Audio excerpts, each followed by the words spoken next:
Hello everyone, আশা করি তোমরা সকলেই খুব ভালো আছো এবং আমিও খুব ভালো আছি। আজকে একটা নতুন ব্লগ নিয়ে চলে এসেছি।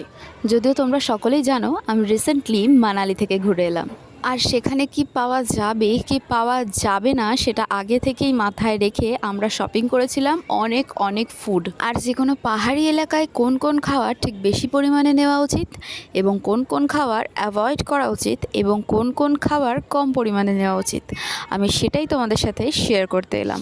গিয়েছিলাম মোর শপিং মলে। অ্যাপ্রক্স 4,000 টাকার কেনাকাটা আমরা করেছি। তো কি কি কিনেছি আর কি কি কিনিনি সেটা তোমরা দেখতে থাকো। পুরো ভিডিও শেষে আছে একটা টুইস্ট, যেটা তোমরা দেখলে অবশ্যই খুব মজা পাবে।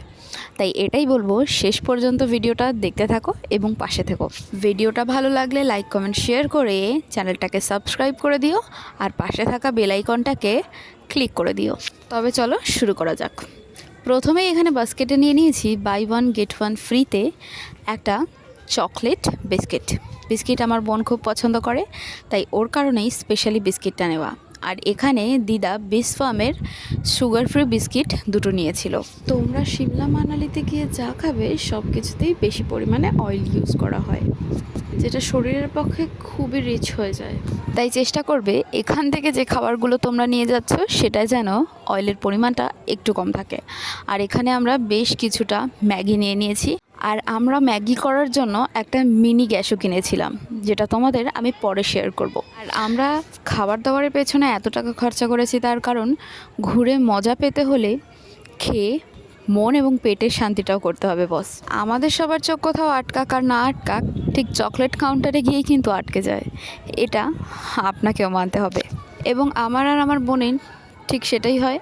চকলেট কাউন্টারে গিয়ে কোনটা নেব, এটা নেব না সেটা নেব, এই করতেই সময় লেগে গেল প্রায় 20 মিনিট। আমরা এখানে বেশ কিছু পরিমাণ লজেন্স নিয়ে নিয়েছি, কারণ বাসে চড়তে গিয়ে যদি কারোর ভমিটিং হয় তাকে মুখের লজেন্স দিয়ে কিছুক্ষণ আটকে রাখানো যাবে আর কি।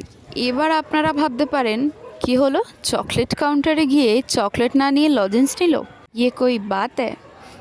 না, আমরা চকলেট কাউন্টারে গিয়ে অনেক পরিমাণে চকলেটও কিনেছি, সেটা সব শেষে অবশ্যই আমি ট্রলিতে ঢোকানোর আগে দেখাবো। তো কাইন্ডলি কুর্সি কা পেটি বাঁধ কে बैठिए और लास्ट ऑफ द मोमेंट तक वेट कीजिए। এখানে আমরা নিয়ে নিয়েছিলাম প্রায় 2 প্যাকেট মতন চিপস কুরকুরে।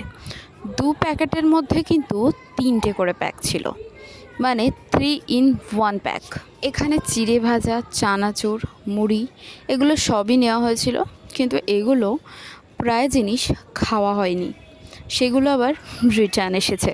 কারণ ওই যে আগেই বললাম, তরকারিতে ঠিক এত পরিমাণ তেল থাকে, তাই তেলে ভাজা জিনিসটা খেতে আর মন চায় না। বাট হ্যাঁ, চিপস কুরকুরেগুলো কিন্তু আমরা ছাড়িনি বস, সেগুলো খেয়েই নিয়েছিলাম। এখানে মা অনেক ধরনের কেক নিয়েছে, বাউলি নিয়েছে, ব্রেডের মধ্যে চকলেট ভরা কী টাইপের জিনিসপত্র সেগুলো আমার ঠিক নাম জানা নেই। কাউন্টারে ভিডিও করতে আমাকে বারণ করা হয়, সেই কারণে আমি ভিডিও করিনি। পুরো ডিরেক্ট আসছি বিলে। কত টাকা বিল হয়েছে সেটা তোমাদের দেখাচ্ছি। বিলটা কিন্তু আমি তোমাদের আগেই বলে দিয়েছিলাম, 4,000-এর থেকে কিছুটা পরিমাণ কম হবে হয়তো। আগে থেকে আমরা ড্রাই ফ্রুটস অর্ডার করে নিয়েছিলাম, সেটা অনলাইনে আনানো হয়েছিল। আর তোমরা কিন্তু মাস্ট ইম্পর্টেন্ট ড্রাই ফ্রুটস নেবে।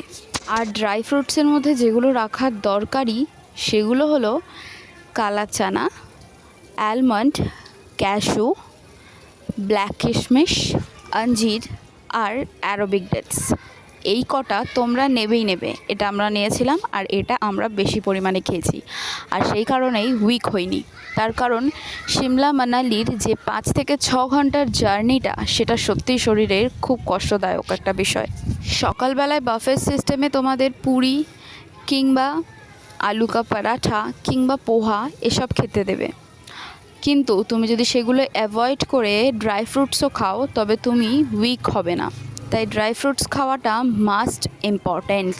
আর এখানে আমরা ট্রলিতে খাবার সাজাচ্ছিলাম আর এটাই ভাবছিলাম যে আমরা কোয়ারেন্টাইন হয়ে গেলাম না তো, অথবা আমাদের এখানে করোনা নতুনভাবে চলে এলো না তো। এত খাবার প্যাক করেছিলাম আমরা ধারণার বাইরে।